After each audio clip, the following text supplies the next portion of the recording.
यो भिडियो एकदमै important video हुन गइरहेको छ हैन। तपाईं यदि ट्रेडिङको बारेमा एकदम सिरियस हुनुहुन्छ भने यो भिडियो तपाईलाई एकदमै इम्पोर्टेन्ट छ। यस भिडियोमा धेरै नै इम्पोर्टेन्ट कुरा गर्न गइरहेको छु। यदि तपाईं अलरेडी ट्रेडिङ गर्दै हुनुहुन्छ भने यो भिडियोले तपाईलाई धेरै हेल्प गर्नेछ।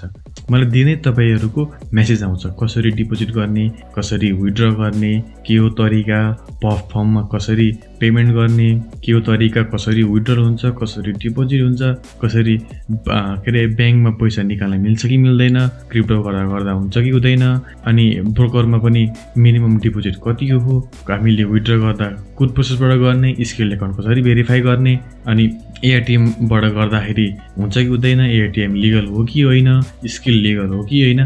तपाईहरु यो कुरामा एकदमै चिन्तित भएको देखिन्छ। तर तपाईहरु चिन्तित हुनु पर्ने भनेको चाहिँ आफ्नो ट्रेडिङ स्ट्र्याटेजी डेभलप गर्नमा र ट्रेडिङ स्ट्र्याटेजी कसरी बनाउने भनेर त्यो कुरामा तपाई चाहिँ खास गरी फोकस हुनुपर्ने हो। तपाईहरुले ट्रेडिङ सिकिसकेर अनि एउटा सबै प्लान बनाइसकेर एउटा राम्रो डिसिप्लिन तपाईले बिल्ड गरिसकेर ट्रेडिङ स्ट्र्याटेजी बनाइसकेर अनि चाहिँ तपाईहरुले यो कुरामा ध्यान दिनुपर्ने हो खास गरी चाहिँ। र यो कुरो मैले कसरी थाहा पाउँछु भने तपाईहरु कोही त हुनुहुन्छ हैन, तपाईहरु कोहीको जेन्युइनली तपाईहरु एउटा एक्सपिरियन्स लिएर एउटा ट्रेडिङ स्ट्र्याटेजी लिएर चाहिँ तपाईले चाहिँ अनि यो उत्सुकता लाएर क्वेशन सोध्नु भएको हुन्छ। तर प्रायः जसो म्याक्सिमम चाहिँ एकदमै बिगिनर हुनुहुन्छ। तपाईहरुले अहिलेसम्म बाइ सेल बटम थिच्नु पनि भएको छैन माउसमा। सिर्फ तपाईले एक दुईवटा मेरो भिडियो हेर्नुभयो र पैसा कमाउन सकिने रहेछ भनेर तपाईहरुले मलाई मेसेज गर्नुभयो। यो गल्ती चाहिँ नगर्नुस्। बरु नलेजै नभएको राम्रो थोरै नलेज हुनुभन्दा भन्ने सुन्नुभएको छ नि। थोरै यताउता नलेजले चाहिँ यसमा छिरेर हुँदैन। तपाईहरुले चाहे फर्ममा छिर्नुस् वा ब्रोकर अकाउन्ट बनाउनुस्, एउटा स्ट्र्याटेजी चाहिँ चाहिन्छ। अब स्ट्र्याटेजी चाहिन्छ भन्ने बित्तिकै अब के हुन्छ भने नि तपाईहरुको चाहिँ के हुन्छ भने तपाईहरुले एक दुईवटा युट्युबमा हेर्नुहुन्छ र एउटाले एउटा स्ट्र्याटेजी सिकाइदिन्छ, अर्कोमा हेर्नुहुन्छ अर्कोले एउटा स्ट्र्याटेजी सिकाइन्छ, अब अर्कोमा हेर्नुहुन्छ इन्डिकेटर सिकाइन्छ। तपाईहरु हेर्नुहुन्छ अनि एक दुईचोटी चार्टमा हेर्नुहुन्छ ए सजिलो रहेछ त भन्नुहुन्छ। ट्रेडिङ यस्तो होइन। ट्रेडिङ भनेको 1 महिना 1 हप्ताको लागि होइन। ट्रेडिङ भनेको तपाईले यसलाई अब प्रोफेसनै बनाउने भने त तपाईको लाइफ टाइम तपाईले चलाउनु पर्ने हुन्छ। र तपाईले लाइफ टाइममा 1000, 2000, 3000, 5000 कतिवटा ट्रेड लिनुहुन्छ। त्यो ट्रेड ओभरअल ट्रेड हेर्दाखेरि चाहिँ तपाई चाहिँ प्रोफिटेबल हुनुपर्छ। त्यस्तो एउटा स्ट्र्याटेजी चाहिँ एउटा हुनुपर्छ। र इन्डिकेटरहरु तपाईले युज गर्नुहुन्छ भने त्यसले पनि देला लङ टर्ममा राम्रै देला। तर त्यो कसरी थाहा पाउने त? एउटा युट्युब भिडियो हेरेर थाहा पाएर हुन्छ त? एउटा युट्युबमा त उसले सिर्फ एक दुईवटा महिनाको चाहिँ ब्याक टेस्ट गरेको हुन्छ। र तपाईहरुले पनि यो युज गर्नुस्, आफै ब्याक टेस्ट गर्नुस् त उसले भनेकै हुन्छ। तपाईहरु ब्याक टेस्ट गर्नु हुँदैन।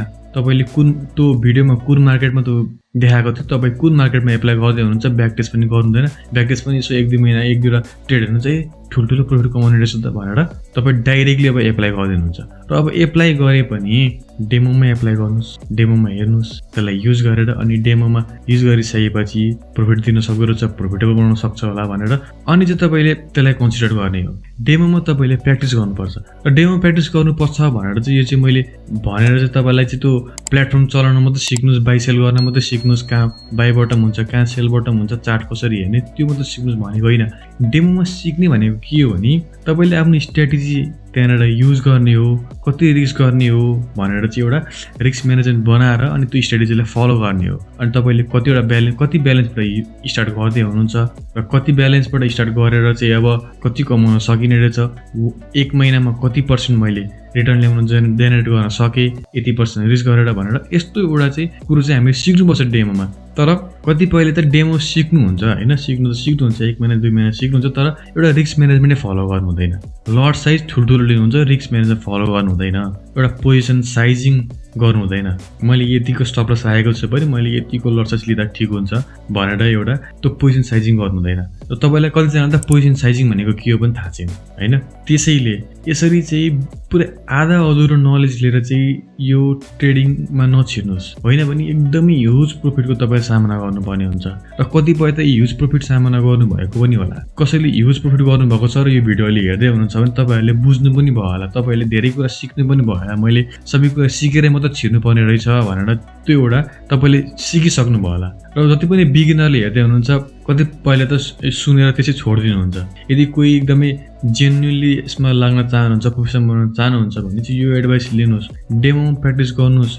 डेमोमा कन्फिडेन्स आइसकेपछि मात्र तपाईँले रियलमा वा पर्फर्ममा च्यालेन्ज लिने हो। र यो कुरो मैले त्यसै भनिरहेको छु नि, यो मैले मेरो एक्सपिरियन्सको साथ भनिरहेको छु। मैले पनि सुरुमा 1 महिना मात्रै डेमो सिकेर अनि चाहिँ कमोडिटी मार्केटमा छिरेको थिएँ। त्यसपछि मैले धेरै लस गरेँ। त्यो लस एमाउन्ट यति धेरै थियो कि त्यसले मेरो कलेज फिज जुन मैले तिर्नुपर्ने थियो त्यो पनि मैले सबै कमोडिटी मार्केटमा गुमाएँ। र त्यो लस गरिसकेपछि अनि चाहिँ मलाई चाहिँ माइन्डमा आयो एउटा स्ट्र्याटेजी हुनुपर्छ, एउटा माइन्डसेट हुनुपर्छ भनेर त्यसपछि मैले त्यो मिस्टेकबाट सिकेको हैन। यदि तपाईँ अब यसरी नै ठुलो ह्युज लस गरेपछि मात्रै सिक्न चाहनुहुन्छ भने त तपाईँको कुरो हो।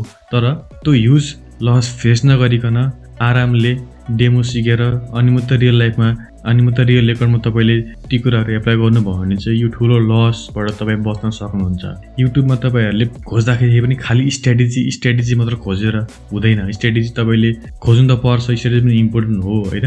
स्ट्र्याटेजी एउटा कन्सेप्ट सिक्नुहोस् होइन, त्यसलाई मजाले नोट गर्नुहोस्, चार्टमा हेर्नुहोस्, एउटा स्ट्र्याटेजी सिक्नुहोस्। तपाईँहरूले के पनि हेर्नुहोस् भने इन्टरभ्यू पनि हेर्नुहोस्, ट्रेडरहरूको इन्टरभ्यू हेर्नुहोस्, ट्रेडरले आफ्नो एक्सपिरियन्स सेयर गरेको हेर्नुहोस्। उनीहरूले के भन्छन्, प्रायः जसो म्याक्सिममले के भन्छन् भने रिस्क म्यानेजमेन्ट र साइकोलोजी हुनुपर्छ भन्छन्। र यो त्यसै भनेका होइनन् ट्रेडरहरूले, यसमा सच्चाइ छ।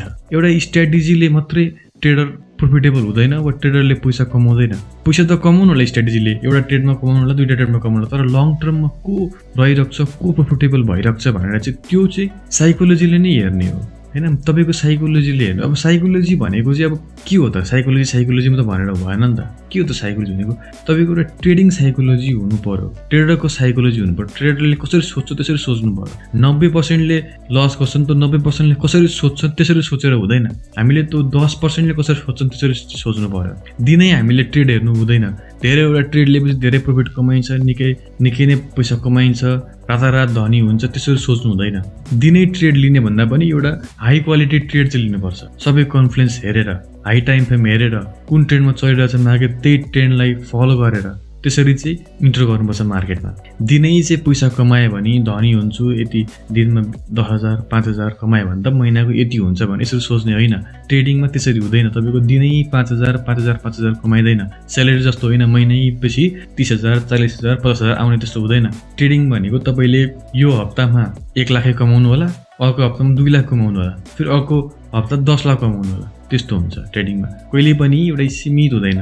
कुनै तपाईँ एकदम ब्रेक इभन पनि हुन सक्नुहुन्छ। जस्तै मेरो इक्जाम्पलमा पनि मैले जुन फर्स्ट फेज पास गरेको थिएँ त्यो मैले एकै दिनमा 12% ल्याएको थिएँ रिटर्न, मतलब 12% मैले कमाएको थिएँ एकै दिनमा। तर अहिले यो 5% जुन चाहिँ फेज 2 को मलाई कटाउन अलिक गाह्रो भइरहेको छ, किनकि मार्केट त्यस्तो फेभरेबल भएको छैन वा मेरो सेटअपहरू बनिएको छैन होइन। यसरी चाहिँ एउटा स्ट्रिक हुनुपर्छ। र मैले अब हतार गरेर छिटो फेज 2 पास गर्छु भनेर ठुल्ठुलो रिस्क लिएर आफ्नो सेटअपै नबनिकन मैले पर्खेँ भने के हुन्छ त, मलाई नै घाटा हुन्छ। त्यो कुरो मलाई थाहा छ होइन। हो यस्तो माइन्डसेट चाहिँ हुनुपर्छ। आफ्नो गल्तीले आफैलाई गाह्रो हुन्छ भनेर त्यो कुरो चाहिँ थाहा हुनुपर्छ। मैले मेरो सेटअप जुन मैले हेर्छु त्यो सेटअप मैले धेरैचोटि ब्याक टेस्ट गरेको छु होइन। धेरैचोटि ब्याक टेस्ट गरेर त्यसको मलाई विन रेट थाहा छ, त्यसले मलाई प्रोफिटेबल बनाउँछ भन्ने थाहा छ। र जुन बेला त सेटअप बन्छ मैले एटलिस्ट कति % मैले प्रफिट होप गर्न सक्छु त्योबाट भन्ने मलाई त्यो कुरो थाहा छ। त्यही भएर त्यो सेटअप बन्यो भने चाहिँ म लिन्छु। तर अब अहिले नै म एउटा ट्रेड लिन्छु भनेर जबरजस्ती हेरेँ भने त त्यो बेला त्यो कन्डिसनमा मार्केटले कस्तो गर्छ, कस्तो रियाक्ट गर्छ, कति रिस्क गर्नु, कति एक्सपेक्ट गर्नु, त्यो कुरो मलाई थाहा नै छैन नि त। त्यो मलाई थाहा नै हुँदैन किनकि त्यो मेरो सेटअप होइन। र यसरी चाहिँ हामीले यस्तो बेलामा चाहिँ भावुक भएर इन्ट्री लियौँ भने, इम्पेसेन्स भएर चाहिँ ट्रेड लियौँ भने चाहिँ के हुन्छ भने गाह्रो आफैलाई हुने हो, आफ्नै ब्यालेन्स चाहिँ कम हुने हो। र त्यो कम भएको ब्यालेन्स जुन लस भएको छ त्यो लसलाई पनि फेरि अर्को ट्रेडमा पनि कमाउनु पर्ने हुन्छ। र अर्कोचोटि पनि फेरि लस हुन्छ, फेरि डाउन हुन्छ, अनि फेरि इम्पेसेन्ट भएर फेरि अर्को ट्रेड लिन्छु। त्यसरी गर्दै अनि ब्यालेन्स 0 हुनुको कारण नै हुन्। सुरुमा चाहिँ मजाले फलो गरिराखिन्छ सेटअपहरू आफ्नो के छ, त्यसपछि के हुन्छ भने कुनै एउटा फेज आउँछ त्यो बेला चाहिँ सेटअपै बनिँदैन अनि हामी इम्पेसेन्ट भएर जस्तो सुकै बेला पनि ट्रेड लिन्छौँ, लस हुन्छ। अब त्यो लस फेरि वापस ल्याउने यानि कि रिकभर गर्ने भनेर फेरि ट्रेड लिनुहुन्छ, अनि फेरि ट्रेड लियो, अनि फेरि इम्पेसेन्ट भएर ट्रेड लियो, अनि फेरि लस हुन्छ। त्यसपछि अब सानोतिनो मात्रै रिस्क गरेर त अब त्यत्रो ठुलो लस रिकभर गर्न सकिँदैन भन्यो, अनि ठुलो पर्सेन्ट रिस्क गर्नुहुन्छ, त्यसपछि फेरि लस हुन्छ। अनि यसरी नै हो, एउटा ट्रेडर जुन करेक्ट पाथमा गइरहेको थियो पाथबाट हल्का डाइभर्ट हुने बित्तिकै यस्तो हुन्छ। त्यसैले ट्रेडिङ भनेको एकदमै बोरिङ र हार्ड जब हो। ट्रेडिङ भनेको तपाईँहरूले एकदमै चाहिँ स्ट्रिक्टली डिसिप्लिन भएर बस्नुपर्छ र पेसेन्स र डिसिप्लिन एकदमै इम्पोर्टेन्ट हो। स्ट्राटेजी त्यति इम्पोर्टेन्ट नहोला तर पेसेन्स र डिसिप्लिन चाहिँ एकदमै इम्पोर्टेन्ट हो। त्यसैले यो भिडियोमा भनेका कुराहरू मजाले फलो गर्नु होला र तपाईँले यदि यो समयसम्म पनि तपाईँले यो भिडियो हेर्दै हुनुहुन्छ भने तपाईँले के गर्नुहुन्छ ट्रेडिङमा। त्यसैले यो भिडियोमा भनेका कुराहरू एकदमै फलो गर्नु होला। केही प्रब्लम भए कमेन्ट गर्नु होला।